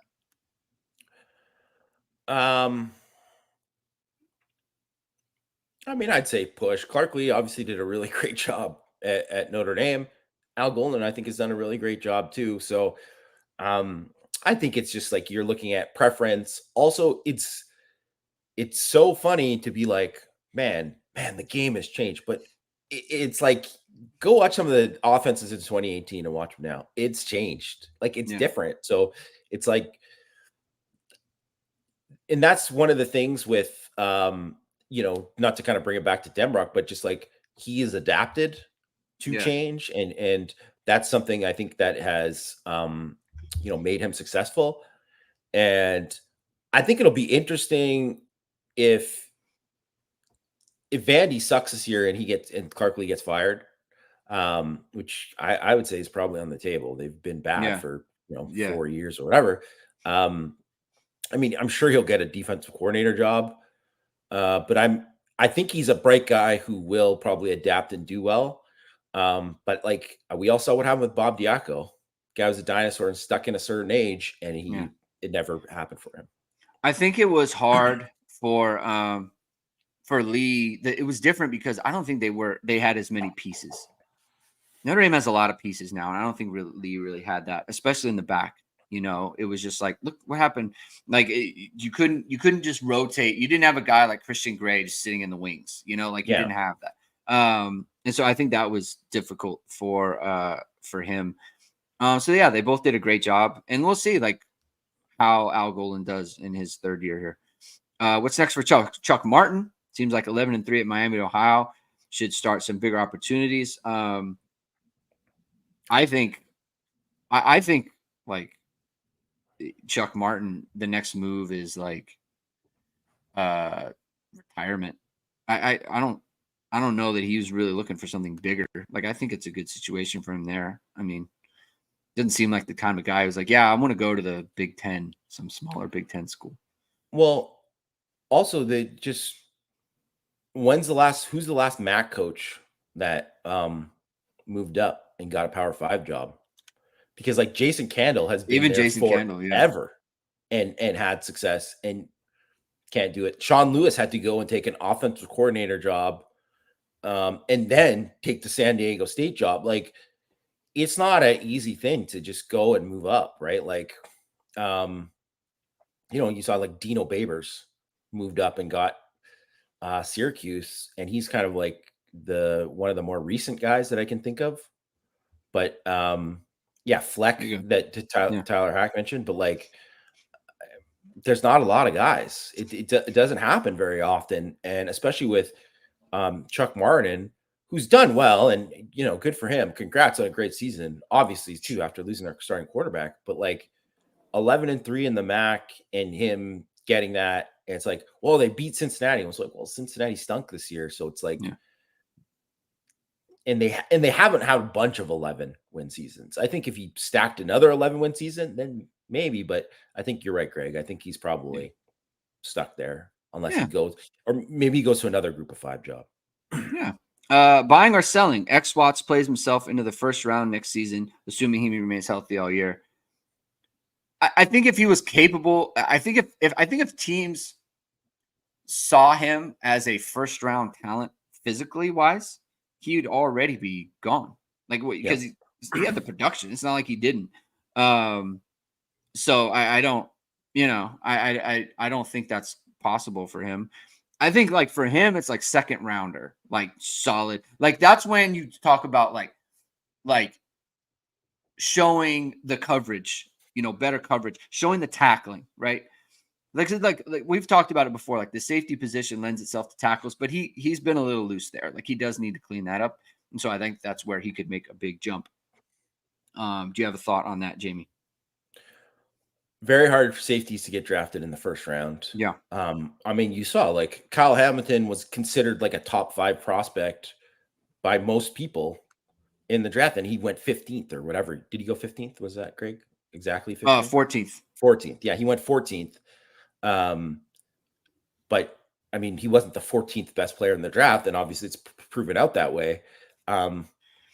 It's just like a position that isn't valued in the same way. So because of that, I mean, probably, I think it's very likely he could have a better season and still end up being a day 2 pick, you know? And right now he, the reason why he's not going right now is because he's not a day 2 pick. Yeah. At least in the eyes of NFL scouts. Yeah. Brian Chesenak, thank you for the super chat. Notre Dame got his man. Wow, y'all really had this Monday too. I got the receipts. Denbrock is the biggest move I can remember Notre Dame making. I'm also 24, but still, thank you guys. Y'all are really great. Thank you for the super chat, Brian. I mean, we went very heavy Monday on Mike Denbrock for a reason. We I don't want to say we knew because we didn't know, but we were pretty confident on Monday that we were monitoring. We were monitoring the situation, and it was at the point where it's like it usually gets done when you're here, and that's where Notre Dame was with Mike Denbrock. So thank you for the super chat again, Brian. Sloth asks, Chad Bowden and other recruiting staffers got interviewed on the latest episode of Wake Up the Echoes podcast put out by Notre Dame. If either of you watched or listened to it, was there anything about recruiting operation at Notre Dame that surprised you from their description? Did you watch it, Jamie, by any chance? I didn't watch it. I did. Oh, you did? I didn't watch it. It's kind of like in my queue. I'm planning to okay. Check it out later. But just from what I heard, and like, I have a pretty good idea about their recruiting operation. Obviously there's still stuff that I don't know, but like, I don't know. I mean, maybe there'll be one or two things that surprises me, but I think I have a pretty good idea about what their process for a lot. Yeah, I just like the whole time I was thinking it's like basically 18-month process of scouting guys and getting them kind of on the radar of the coaches and everything, and like how everything and how meticulous it is and how much work that goes into it. And the whole time I'm thinking like, man, like a coach used to do this. Like how much like went into that, like just like Chad Bowden, like he does so much, and like he is involved in so much. And like, man, these used to be assistants, like they used to be, like just like it used to be Mike Elston, or it used to be, Tony Alford, right? And it's like, man, that's a lot. Like there was a whole lot, you know? And so I just think it really helps now. And just their operation is like it's very meticulous. It's very detail oriented. Chad Bowden is always thinking of things. He's trying to throw Marcus Freeman out of a helicopter. Just please don't do that. Right. He's trying to throw him out of a helicopter with skydiving. It's like, but like these are the things that they're thinking of, you know? And so it's like they're leaving no stone unturned there. And you don't want to leave a stone unturned with that or with your social media, your highlight reels, your professional headshots. You want to leave no stone unturned with any of these things. And if you need something like that, you can go to vsrmediacompany.com, which is founded by Notre Dame football pregame host and Emmy Award-winning anchor Vahid Sadrazadeh. VSR Media provides professional and cinematic video and photo. Whether you're looking for a collegiate or pro-level highlight reel, have a personal story to tell, or are aiming to diversify and grow your business, VSR Media specializes in short and long-form video storytelling, social media management, and website design. VSR Media also captures professional headshots, senior, and sports photos. Contact them at vsrmediacompany.com. Mention Irish Sports Daily to receive 20% off your first project. Visit them online or give them a call at 574-800-9106. All right. Next question. N. Thurman. Assuming Freeman really wants Denbrock as the OC this year, did he go after him last year too? If not, why? We kind of touched on this already. We touched on that a good amount. So I think that question's been answered. But thank you, N. Thurman, for asking and being part of it. Hey, Gipper, what's your favorite part about covering Notre Dame football? What's your least favorite part? This feels like a deep question. I mean, I just enjoy. You covered Notre Dame football. It's a pretty good gig. It's pretty great. It's pretty great. I enjoy football. I love the game. I love college football. I grew up as a Notre Dame football fan, so that's pretty cool to be able to do that. I think that is one of those things that when people are like, "Man, that's what you do," like, yeah, it's pretty cool. So that part is great. I mean, least favorite part is I don't know, just for me personally, it's like it's a lot of time. It's a lot of time spent with it. Which, people say like, oh, I mean, like any job, whatever, right? But it is a job, right? It is a job. So you have to do a lot of stuff. Like someone, I know I just looked ahead to some of the questions. Someone's asking about 2025 O-linemen. And I'm just going to be honest with you. I don't have good answers for that 2025 O-line question. Yeah. Because I haven't watched all the junior film of all those guys yet, because literally it was just signing day. And I was doing all the kinds of content for signing day, and Mike Denbrock just got announced as OC, and Jared Parker just left, and there's still the bowl game. Like, I still have to do a bowl game, scouting report on Oregon State that's going to go up early next week. So, there's a lot of stuff that's going on with my job, which I enjoy. I enjoy doing it, but it's a lot of time to do it the way that I want to do it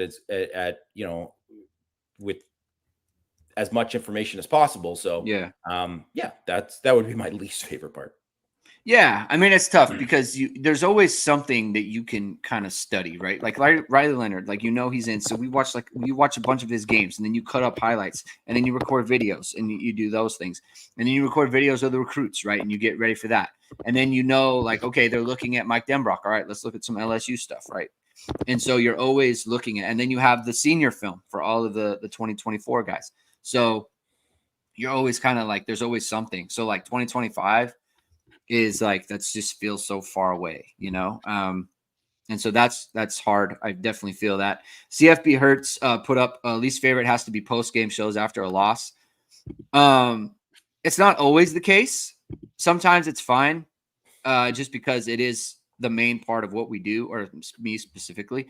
But it like the only one where I was like, I don't want to do this was Ohio State.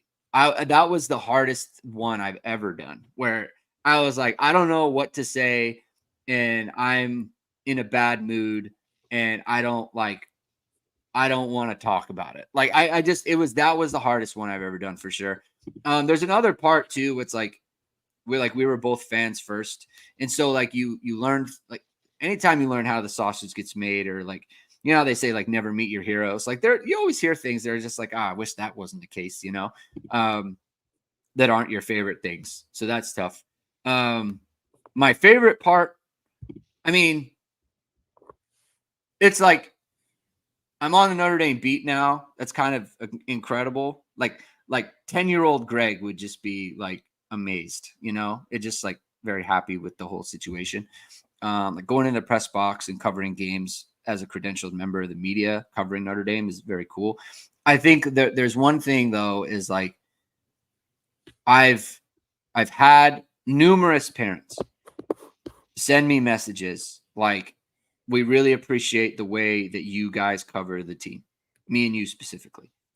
And that means a lot. Like that means a lot. Like it makes me emotional because we cover them honestly, like players, like parents of players who we've been critical of. Like I've had parents send me a message, like a player like who didn't have a good game, and they'll send me a message like, hey, like you were fair, like you were fair to my kid, and like that's cool, you know. And just to hear those things, and because to me it's like I always want to be fair. It's not that I want to be like, you know, a homer or anything like that. I'm trying to be fair to them, and even almost sometimes give them the benefit of the doubt.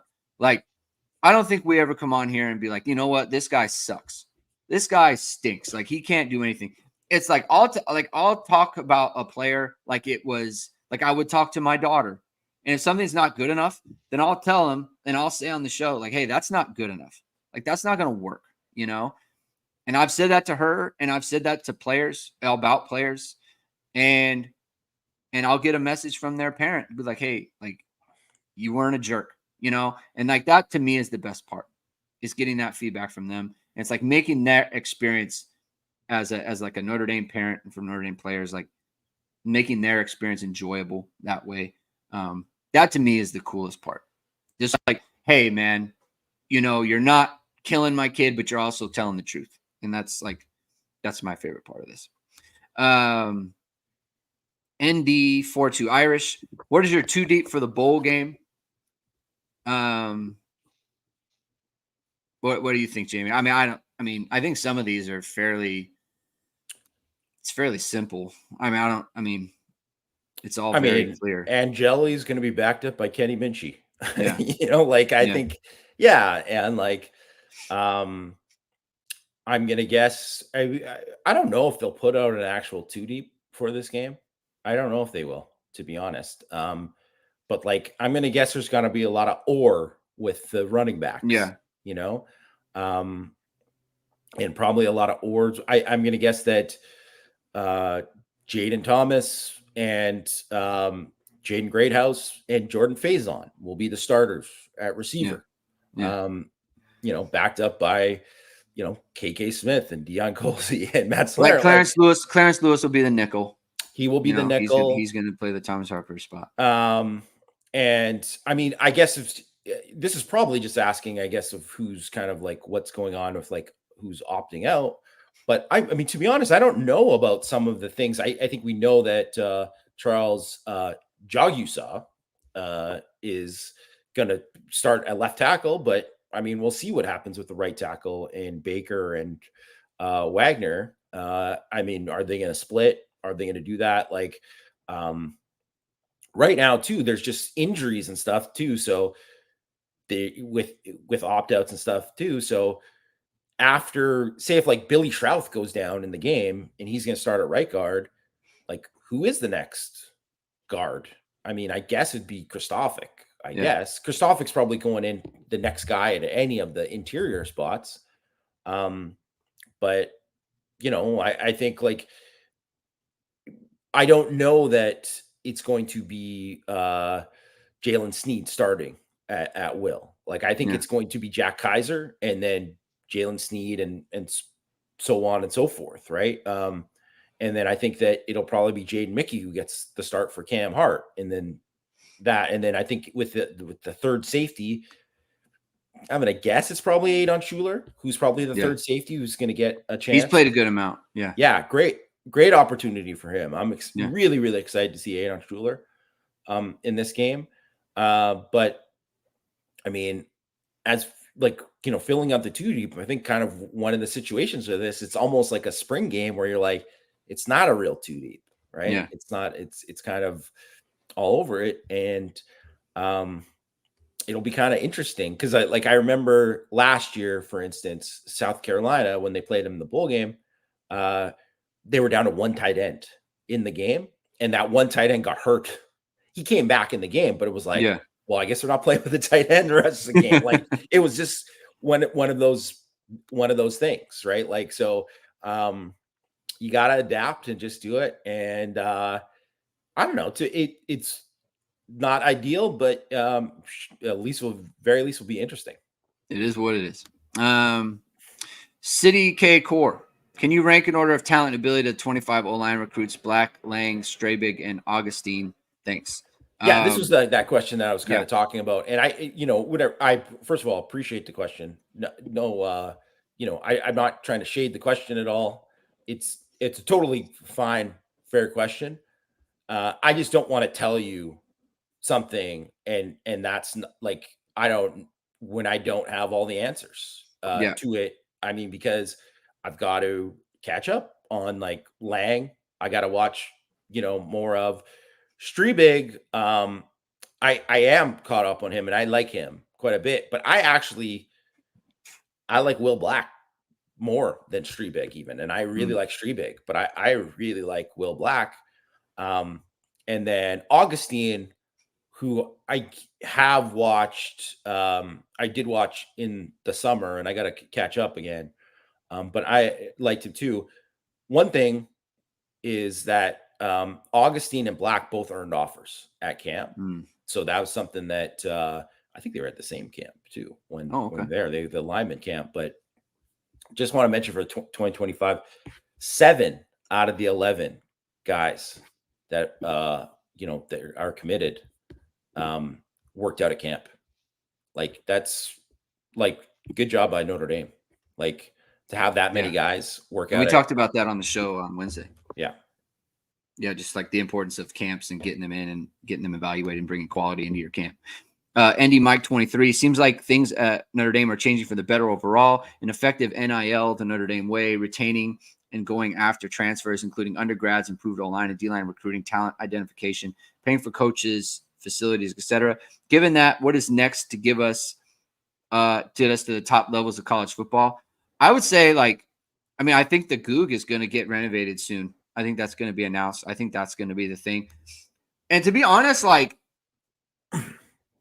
really feel that they are going there. Like, they are going for it, right? And I think this offseason is like the biggest kind of evidence of that we've seen in like kind of all phases, right? In terms of the grad transfers, in terms of getting your the portal guys in, right? Bringing in coaches, going after the best coaches, right? Being able to pay those coaches. I just feel like they're on the track, and this is the direction. This is why Mike said on Monday, like, he's never felt better about the direction that Notre Dame football is headed. It's been a very long time, and I think that's all the reason for all those things. But go ahead. Yeah, just one thing I'll add to it is just say that I think that we're on the field these next 2 years. That is the next step, because I think there's so much going right now with the program, in all these other areas, in terms of like investment within the program and with NIL and with assistant coaches and all that. And you feel great about, like, Marcus Freeman's effort as a recruiter, his passion for it, his passion to make Notre Dame great. People are rooting for him.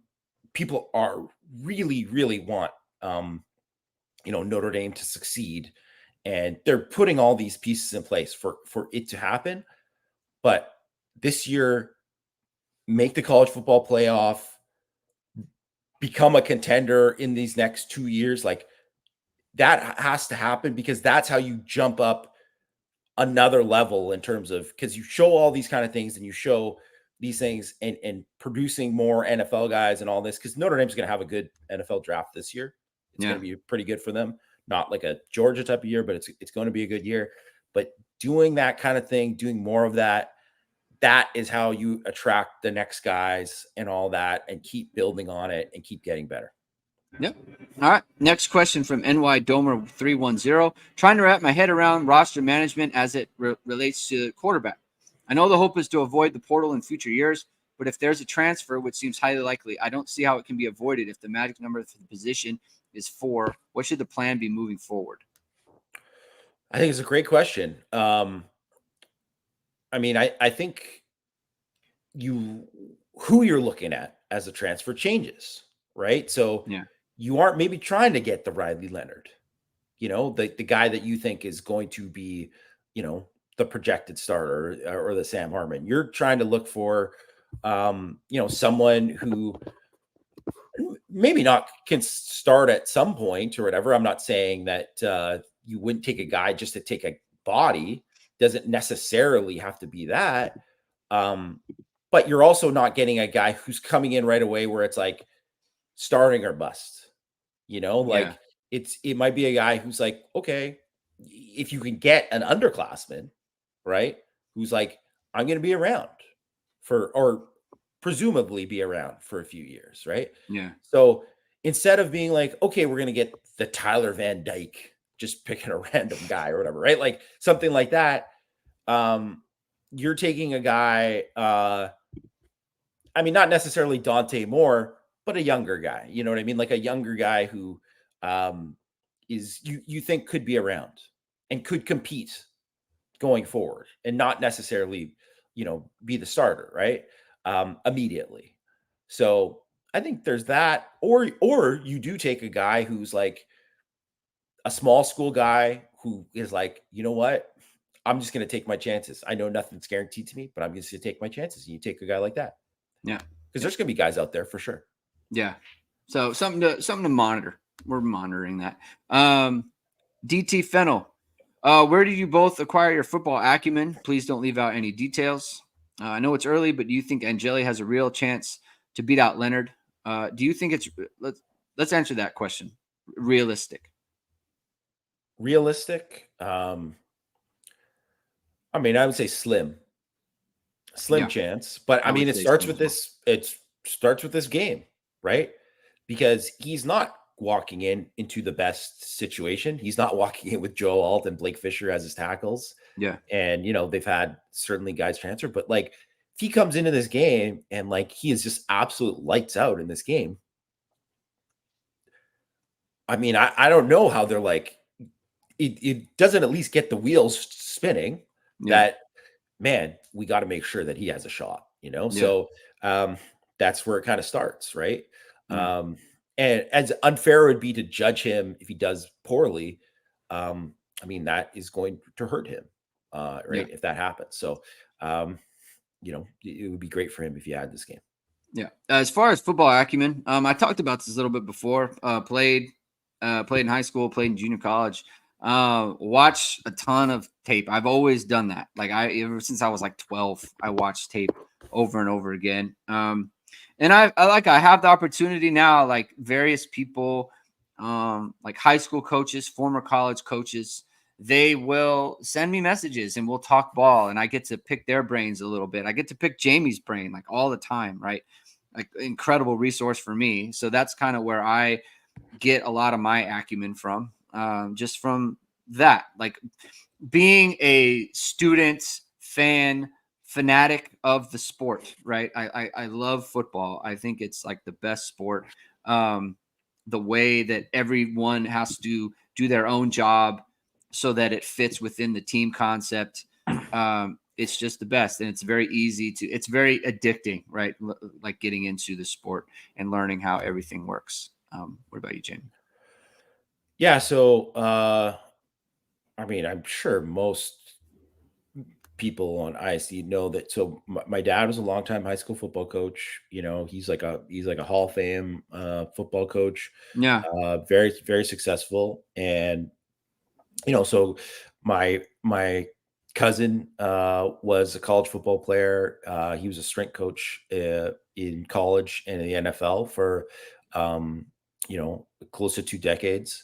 You know, I just had like come from like a football family, you know, obviously played football, you know, went to Idaho State, and then I eventually transferred to Simon Fraser and played there. Then I got into coaching, and I coached the high school level. I coached a little bit at the college level too. You know, played defensive line, coached defensive line, and yeah, and then I've just always been someone that have always been interested. I mean, always been interested in the game and that kind of thing too. But like as I do the job, you know, always been interested in evaluation of players and all that kind of stuff too. And as I kind of like got into that side of it and got into this kind of media part of it and like scouting and stuff, always been super interested in that. And I'm just always trying to learn and just trying to, you know, I know that even since I started doing this, things have changed drastically, right? So I always try to add stuff that, you know, something else there's like a metric that comes out that I wasn't aware of that I'm like, wow, this is useful. I think I can see how this applies to something. I'm always doing that. So I try to like, you know, I by no means am I an expert in analytics or anything like that, but I think it's all extremely useful, especially in doing this job. I try to use it as much as possible and sprinkle it in as much as possible.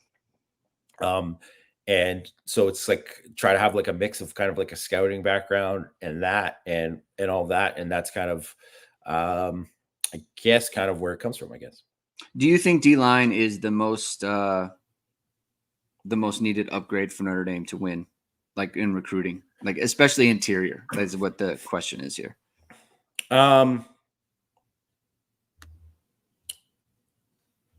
No, I don't think so. I don't think so. Cause I think like, they have good enough players. Like, I mean, I'm not saying that they can't get better, but I don't think, like they have to upgrade, but it's not the biggest need for them to upgrade that. They can upgrade it, but it's not as like big of a gap as say wide receiver, you know, like I think that is, the biggest thing. But I do think that, you know, the more dudes you have, like if you have 2 first-round guys, I mean, Notre Dame has it, as good as Notre Dame has been on the defensive line, and obviously that 2018 team. I think there was, you know, 5 guys in the rotation that ended up being NFL draft picks. And certainly like guys like Kurt Heinisch, who wasn't a pick, but is an NFL player, right? Like that was a really, really good defensive line rotation. You can certainly win a championship with that level of players if you have a deep enough, good enough line like that. But if you have that plus a couple guys who are, you know, elite first round level picks, yeah, that would make a big difference. But I really just think too, like, it's how you win, but you have to have all the pieces really, because people can look at like, man, Georgia, that defense was stacked. Look at that offense; it was stacked and it was a top 5 offense in college football. People just kind of brush it aside because the defense was just so talented. But you got to really have all the pieces, and that's really what it comes down to. Yeah. Next question, Andy Paul. When does Angeli transfer? January 2 or after the spring game or not? I don't know where he's at. I really feel like if he hangs in there, he's got a chance, as good a chance as anybody, to be the guy in 25. And I think that should be his focus, honestly.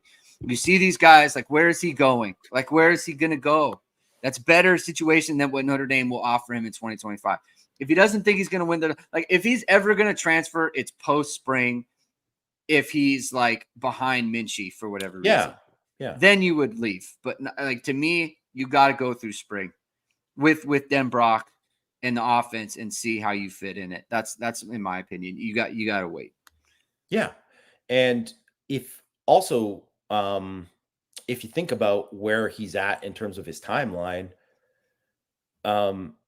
if he goes through the spring, first of all, if he goes somewhere like after this January 2nd, where is he going to go where he has a real chance to start? That's going to be a good situation. Yeah.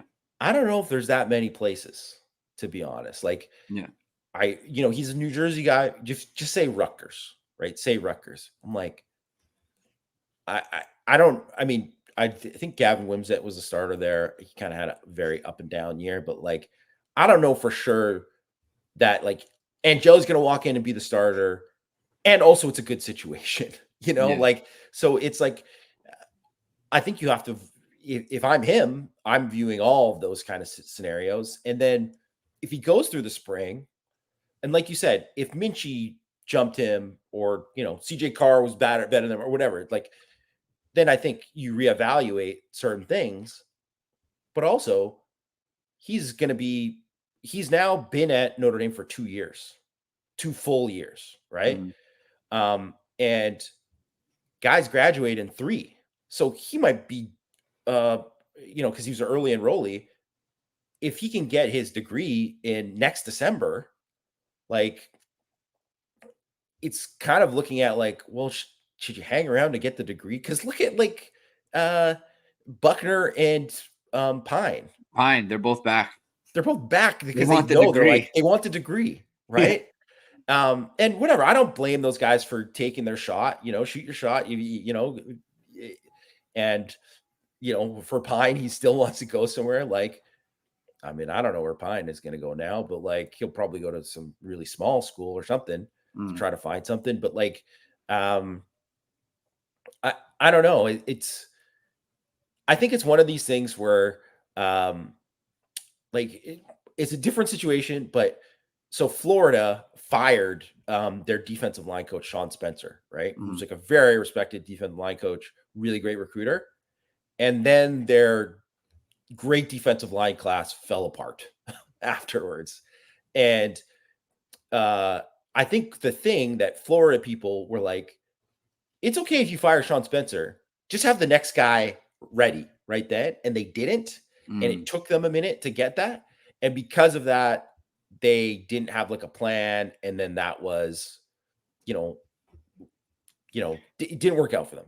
So if Angeli's just says, or any quarterback or anyone who's transferring, and they say, well, I'm out this, you better have a plan.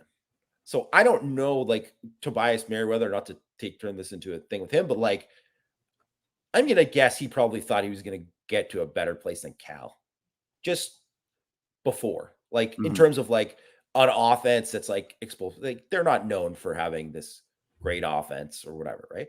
Or maybe he was always planning because maybe he might be wide receiver 1 at Cal next year. I don't know, right? Like, I mean, they're losing Jeremiah Hunter. Yeah. So, and they lost Sturdivant the year before.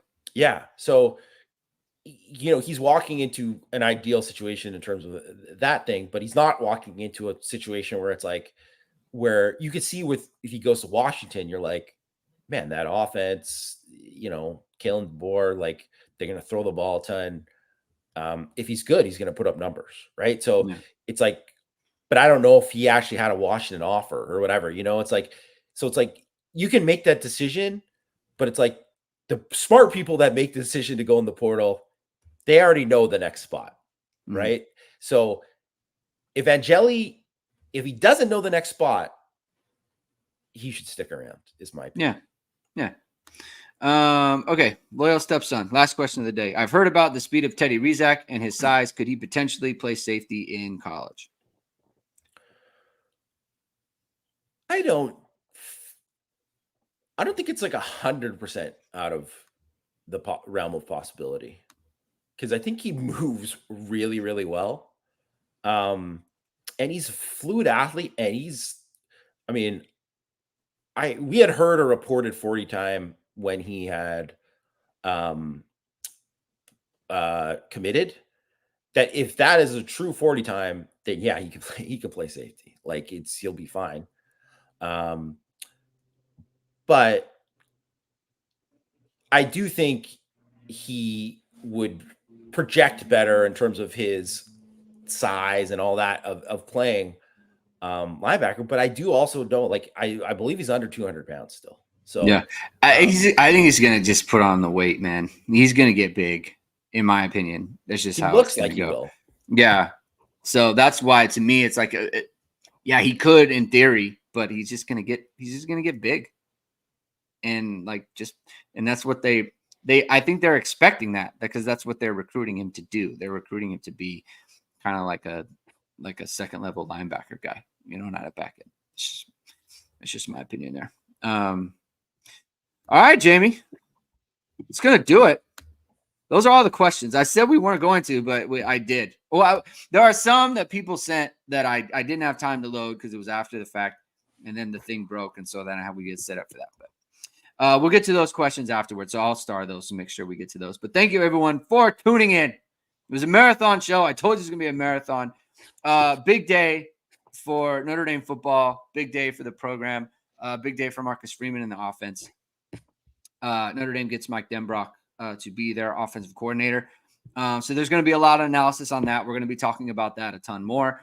We've got the bowl game next week that we're going to break down. It's Christmas on Monday, so there won't be a show Monday. We'll see on Tuesday. Probably not. Maybe. I'll be around. It's possible. So we'll see. Stay tuned. Jamie, where will you be?